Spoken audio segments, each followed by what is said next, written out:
hali xiqqishoo simba manaa godha. Silkiin isaan daleedu amma wal harkadhee garuu isaa harkadheetiin jira akkata isaan bikka biyya biraatiin jira. Ijoollee itti ergeetiin jira bira dhaqu jiran isoo maa yaadina waan game isaa. Asumaanuu namni It's okay. Yeah, abshira. amma bira dhaqu jira mucaan kanuma isaaniiti kanuma firee isaaniiti. Akkasii hundaafuu wal tasgabbeessaa. السلام عليكم. وعليكم السلام ورحمة الله وبركاته. اسمي دبدو. دبدو سيركو follow everything قبل سيرجيتين جلا ولا يا دبدو. Deebi isaa kunna mee bareedu kunna mee Okay, go ahead. Thank you. Jara keenya hundi keessan galatoomaadha. Namni akka asli kunilleen kun numa jira. Dhimma dhuunfaatiif kan wal lolameef jecha namni Oromummaa fi Islaamummaa walii qabu sadarkuma amma murtii guutoon irraan geessisan kanaa hungahu akkuma namummattuu namni osoo sabummallee walitti hin qabaanne amantillee walitti hin qabaanne waldhabbillee yoo qabaatan sadarkaa manarra diiganii sadarkaa kanaan wal gahuun waan namummaa fi amantii fi waan takka keessallee hin jirre. Garuu hunda dura amma dursu yaa'iin taatee fi wanni deemaa ture nutuu matuma keenyaa fi akkuma Oromootti takka akkuma uummata baa kanatti badii qabna maaliif gaafa wanni kun dura eegalu mucaa kana namni itti dhiyaatee maaltu kana tahee jee keessa gaafateen jiru namuu akkanuma laaleetuma ignore godhee bira dabruu ture. Sani badiidha namni tokko goone takkatti dhufte abbuma fedhe haa ta'u obboleessa kiyyaa wanni kun akkana deemu jira maaliif wanni kun tahee jaamee namni itti dhiheenyaan waan kana isa qoratee isa gaafateen jiru deemee qabatee yoo inni waan takka ol baasee dubbate rakkoo isaa kijibaa kanaaf akkas tahee jaamee gama adda addaatiin itti duulamuutu miidiyaa kanarra ture amirtu guuta waggaa 10 meeqa duraan beekaa obboleessa kiyyaa. So kanaaf wanni jechuu barbaadu taamma dabartee akkaataa isa itti as keessaa isa fuunu. Akkuma reefu waziraan jette depressionii badaadha. Depressionii kun lubbuu ifillee inni amma amantii jijjireetta. Mucaan kun lubbuu ifillee baasuu ni mala waan irra ga'e kanaan qabeenya ifii dhabuu karaa adda addaatiin itti cufuu waan nyaatu dhabee mana bakka inni jiraatu dhabee deemuun waan akkuma ilma namatti waan nama qaanfachiisu akkuma jiru ta'e amma isa kana akkami fuuna akkamitti matuma isaatu tasgabbeessinaa sanbooda tarkaanfii biraa tatti aantutti tarkaanfannaa yoo barbaade moo adeerri isaa Adaamaa keessa jira abbaan kiyyaa Adaamaa jira abbaan kiyyaa adeera isaa ta'a mana keenya deemee hanga wanni hundi qunnamu aan haala kanallee ni mijeessaa fi nama fuudhullee uteelaa utaa'uun qabu maaliif namni keenya abbeerran isaa dilaatitu Adaamaa tana keessa jira kamana qabu kaisa qubsiisu qaqalee isa nyaachisee obboleessa kiyya maal taate hojjee manguddoon isa tuftee wajjiin taa'u hedduu jira murtii guutuu kanaaf namni arraa asirra bahee qooma dhahatee si wajji jira obboleessa keenya gadda keessa jirtu kana keessaa si baafnaa jee dhaaddataa jiru akkuma amma eegaltan kanatti if duuban deebinaadha karaa furmaata mucaan kun akkami gadhaabata akkami sammuu isaa tasgabbeessinaa akkami du'arraa isa hambifnarratti fokusaa goonu galatooma murtii guutuu illee qunnameetiin jira dubbisee amma yoo bakka hoteelaa sanii nama dila Adaamaa keessa jiru Dubbisimee keessaan dubbisi. Sin dubbise nama dila Adaamaa keessa jiru kana jecha amma maatiin teenyaa'u nama mana 20 oltu jira maatiin tiyyaa Adaamaa tana keessa nama kana keessa mucaan nurraa dhalate bakka ol seenu dhabee hoteela jiraachuun qaanyiidha nuuf akkuma hawaasa bahattuu jechuudha akka Oromootti qaanyiidha akka sanirraan kutee akka baha Oromiyaatti qaanyiidha kanaaf walquba qabaachuu walii yaaduun akka obboleeyyanitti obboleeyyan kiyya gaariidha nama keenya karakoon itti dhufte kagama adda addaatiin kabirallee isaa miti yoo boru Hamzaa Sheejjaabir ol baasanii namni waan hin taanetti dubbate yoo haqa barbaadu feetan nama sanii dhiyaanne maal taate maaltu kanaan sige mee keessanu ibsi haa jennu osoo namatti hin duulle soo galatooma obboleeyyan kiyya kanumaan jira. Galatoome sirko Hamzaa kutaa kawain dubbadha dhiifama laali murtii guutoo nama akkam akka ta'e rakkoo dilee isa rageessa haa Alex Reefu nu hime sanii wajjin nama akkam akka ta'e rakkoo isarra dhufte nama kophaa isaatti diil godhee fixachuu barbaadu ta'u wanni kun gartee humnaa olitti ta'u namoota gartee asirraa ni hubatanii jechuudha. Walaakin ammoo Yakkana boona namoota gari ka ergatee gartee wallee isa faa bira dhaquu jiruutu jira warra qabanne yoo jiraattan. Okay, gadi bu'aaye. Anatu saniif jara keenya laali wanni irratti wanni takka wanni beekuu qabdan ani dhiifamallee naa godhaadha waan reyaalitii lafa jirtu namni tokko badiin inni balleessi abbuma fadheenu yoo wal dhabee magaalaa Adaamaa yoo jiraatu taate dubbiin jalqaba duraa gartee namni kun fuudhamee magaalaa Roobeeta gartee badii ittiin balleessin dhaqee hidhamuun seera kamii takka waan kana wanni jala deemamee gartee wanni kun maaltuutu waan kanaan dhufe maaliif gartee badiin isaa achitti kalaalamtu taate takka jechuun kuni seera biyyattiitu akkas godheemu bikka badii itti balleessee namni kun gartee achi dhiqee seera biyyattiitu akkas godheemu wanta maali itti fayyadama aangoo jirtuutti gartee guruppiidhaatu waan kana qopheessee waan kana hubachuudha jechuudha takka talammafaadha. Akka amma gartee as gubbaa emotionally taanee gartee gizee rakkoon nama keenya rageesse dubbannee waan san gizeen anis asirraa bu'ee namuutu asirraa buune namuu gartee duudaan galuu miti obboleessa keenya kana rakkoon isa rageesse rakkoo fokkottuu waan hamtuudha bakka takkatti gartee rakkoon hundii bakka takkatti itti walitti qabamte akkamitti deebisnee obboleessa keenya kana gartee rakkoota na keessaa furmaatatti deebisuu fi furmaata fiduu dandeenya kanarraa kaafee akka wanni tasgabbaawaa si galee waan akkasii sanarratti achi fokosaa goonu abaluu fi sanii osoo hin taane dubbiin gartee hedduu dheertuudha keessa gadi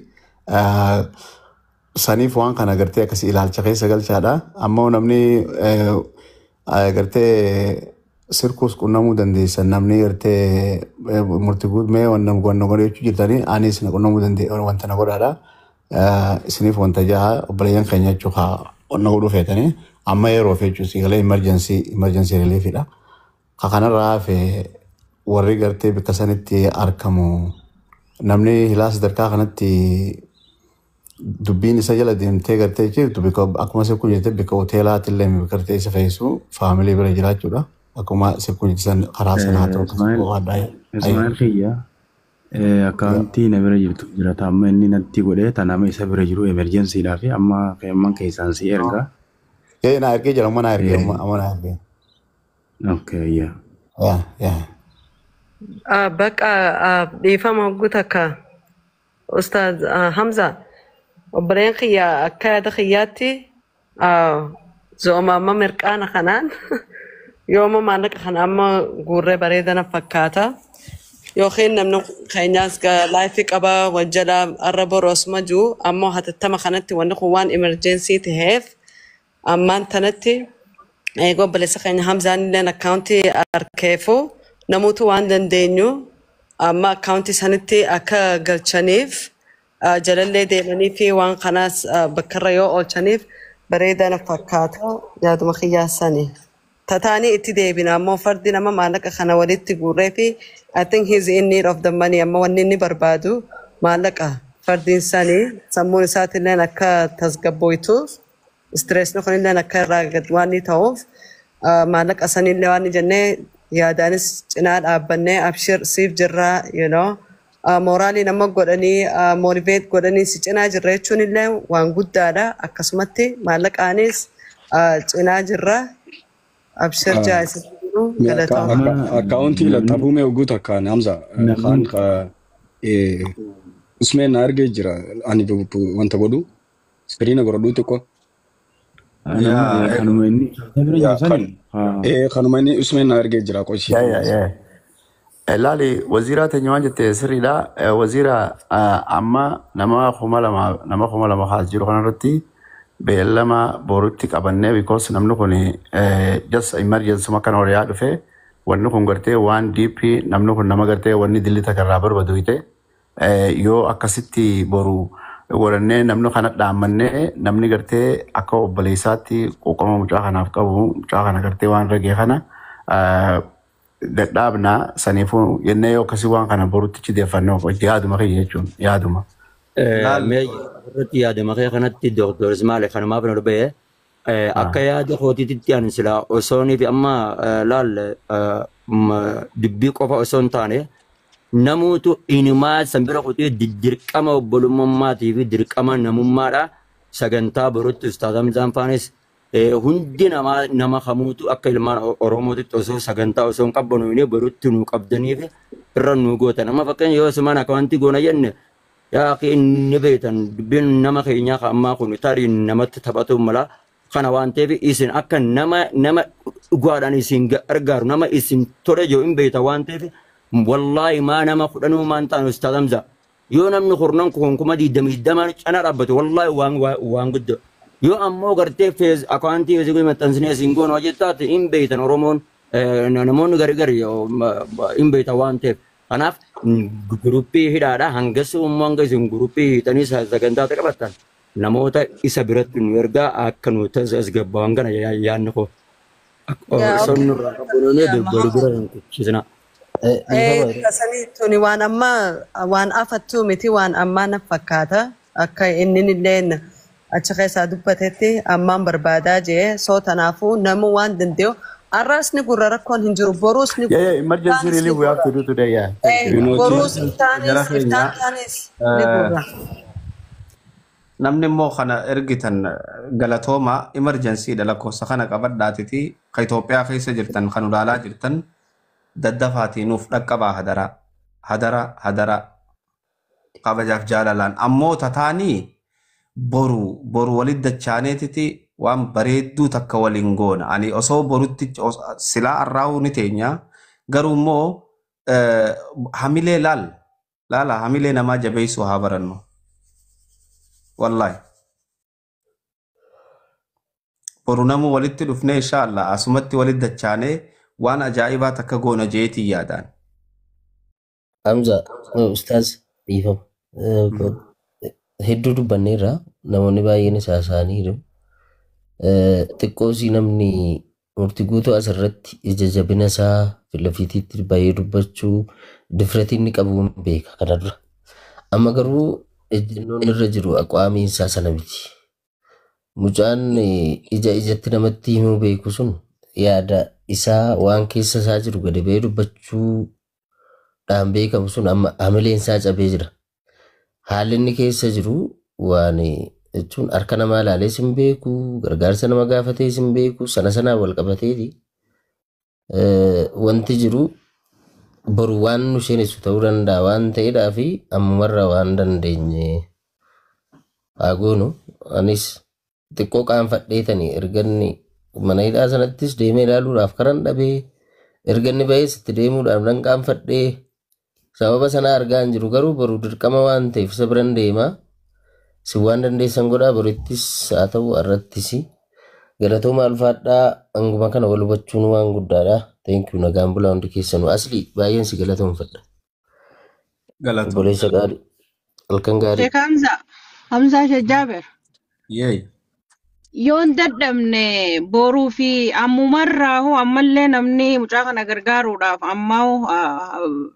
ammumaa namni ammaa waan nyaatu hin qabne ilmi dhiiraa miidiyaa kanarra boo'aa jiru akkamitti eenyaa namoonni ijoo hedduu jira ammumarraa gargaarsi kun eegalamee boruullee akkasuma yoo itti fufee hoo.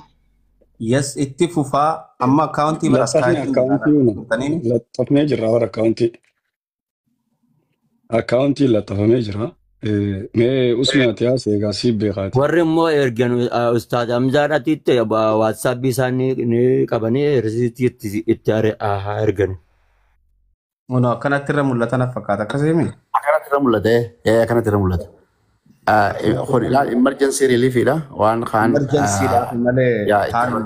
emergency relief dha namni gartee jechuun akkuma reefu ogaa murtiin ani wallahi afir ba hedduu na dhageema gisee gartee sitti abalu sidda waleetiin dhiisii waa hedduudha anyway emergency relief dha kun urjii tana as jalaa hoggumee as jalaa booyu jirtiin ol baasaa ta'eeti urjii abdii tana ol baasu takka deeqaa takka ol baasii urjii abdii tana. Keemee murii tara naa kennime. Sorry. Fuudhaa ol ta'a murii tara kana. namoonni karaa keessaa akkaawuntii gaafataa turtaniif koomentii jalatti gaafataa turtan akkaawuntiin kun ka gubbaarratti maxxanfame kana Ustaaz Hamzaa gama cinaa jiru kana 1128 35 41 25 takka maqaan Junaydii Hasanii namoonni akkaawuntii barbaadaa turtan emerjensiidhaaf kana nama isa bira jiruuti jedhanii akkaawuntii kanatti waan dandeettaniin obboleessa keessan bira dhaabbadhaa akkaawuntii waan ka isaan ta'iniif himmootu mallayni kunillee nama dogoggorsa akka bodara rakkoo biraan finne warri waan humna keessanii obboleessa keessan bira dhaabbattan Ustaaz Hamzaa irratti erga risiitii akka abbaa akkaawuntiitti illee dee'iniin taane jechumaa fi fadhakkirii sheekonni baantu san. Sinii galaaraa yaada kiyya hubattanii duniyaan tun nama sobdi eega isaan ta'in jechumaa fi dhiifama waan biraatitti hin fudhatina.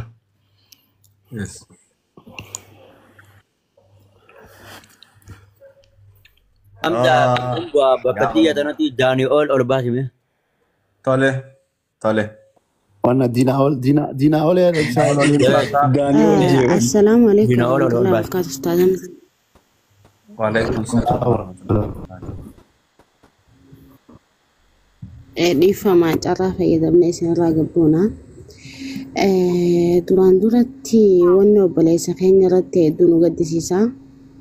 Obboleessa jechaa himachaa rakkoon gana geessu isaa wajjin qooddachuu dhabuu keenyatti hedduu gaddina. Inni biraa waluma yaadachiisuuf wanni kun guruppiidhaan akka godhame wal yaada